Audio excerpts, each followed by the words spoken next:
Good evening, St. Lucia. As we usher in a new year, I take this opportunity to wish every St. Lucian, both here and in the diaspora, all God's blessings.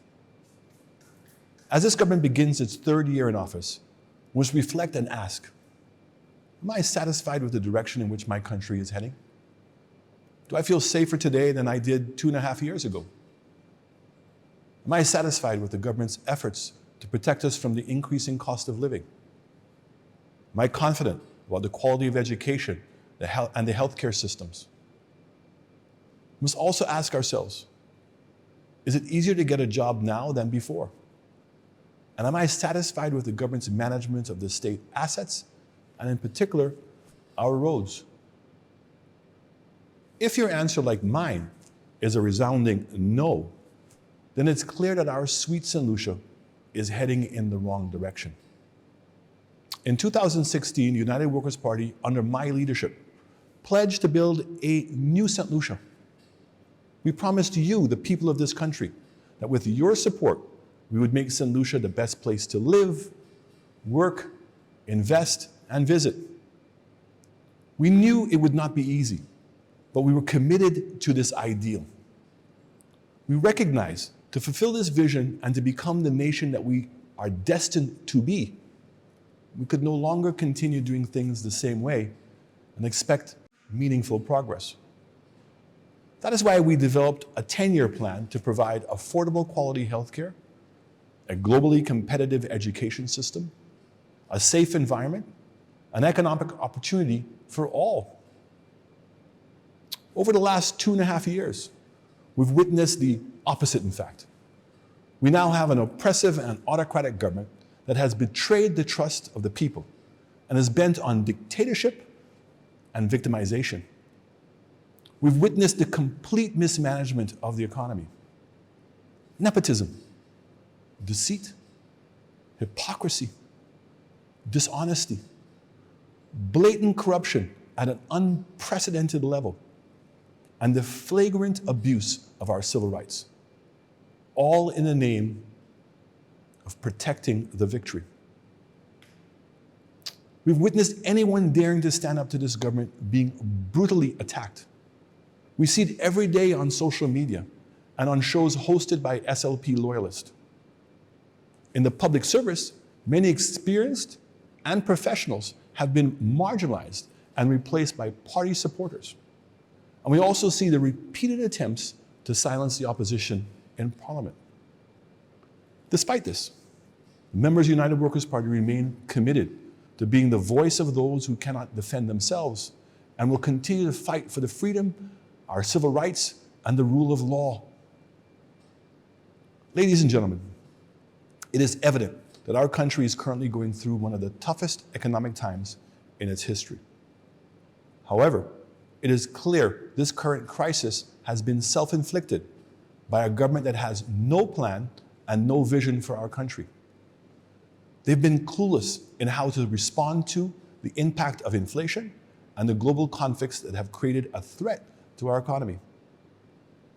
Instead of protecting vulnerable households and the poorest of the poor, the government's incompetence has worsened the situation by deliberately allowing the price of fuel, cooking gas, bus fares, and bread to increase, and in some cases, permanently.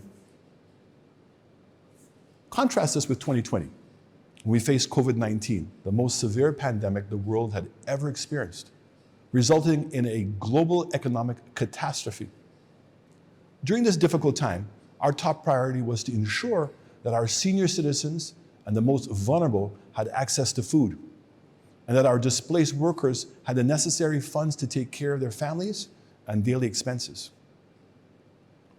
We knew that the families had to grapple with the fear and turmoil caused by COVID-19, and at the same time, worry about how they would survive financially. We took the hard but necessary decision to forego a focus on government revenue in favor of prioritizing measures to safeguard our citizens.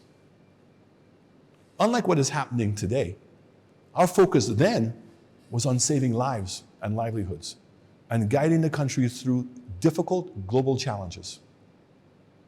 This, ladies and gentlemen, is what it actually means to put your people first. It is heartbreaking to see that today, more St. Lucians than ever are unable to afford even the most basic necessities, such as food, medication, and utilities. Working class families and civil servants alike are struggling to provide for their loved ones and to put a decent meal on the table. With a government that only provides excuses and no solutions, there is no end in sight to this struggle. Last year, I had the privilege of speaking to a young lady who was in tears. She said to me that both she and her husband are hardworking public servants, and yet they're struggling to pay their monthly commitments and to provide for their 2 children.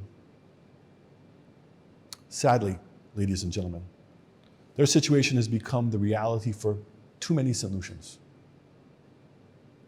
but not for those in the inner circles of this government. What sacrifices are they making? Have they reduced their salaries at all? Have they cut back on fruitless, expensive trips? Have they cut back on pricey and unnecessary consultants? No. But every other month we hear of new appointments and of trips to Dubai and Rwanda, to name a few. Why would any government subject its citizens deliberately to such hardship? We see millions of dollars being squandered by maladministration of projects, the sale of state assets, and ill-advised decisions. Why should we, as hardworking taxpayers of this country, continue to accept this situation? A government that feels entitled and is devoid of ideas to stimulate an economy will always resort to increasing taxes. This has always been the SLP way. Once again, they've decided to impose an additional tax of 2.5% on an already struggling population. Meanwhile, they continue to ignore the advice of civil society groups, such as the Chamber, who've warned against the negative impact of this burdensome tax. The consequences of this action are that the poor continues to get poorer, further expanding the poverty margin, while a selected few within the inner circle of the St. Lucia Labour Party continue to enrich themselves. It's been painful for us to witness the destruction of the gains we had made in laying a solid foundation to rebuild our country for petty political reasons. It remains puzzling that a government with access to a budget of $200 million cannot see the urgency of completing a new modern hospital that they claim is already over 50% complete. Instead, they're wasting valuable time and resources by rebuilding an outdated 80-year-old structure just to score cheap political points. It is my hope that the nurses, doctors, and the people of the South who have suffered the indignity of being housed in the stadium for the past 14 years will rise up against such a backward and senseless decision. Now that the government has admitted to using part of the box, we must demand that St. Jude's Hospital be moved immediately to the ground floor of the new building, which is already 75% complete and will only take 6 months to finish. They deserve better. We all deserve better. We know that a healthy nation is a wealthy nation. And a national health insurance plan would ensure immediate funds of up to $75,000 for every St. Lucian to access prescriptions, surgery, health checks, dental, and dialysis, among other services.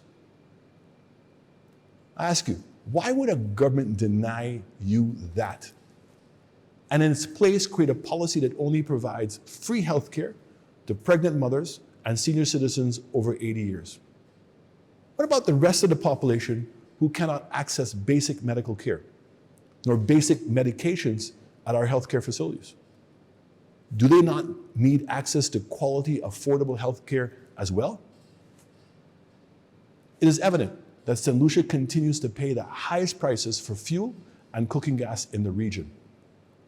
During my tenure, when the international oil prices skyrocketed to US $75 per barrel, my government refused to allow the price of fuel to go past EC dollars, $13.75. This meant that we only collected $3 in excise tax and decided to forego the $4 in order to ease the burden on the most vulnerable sections of society.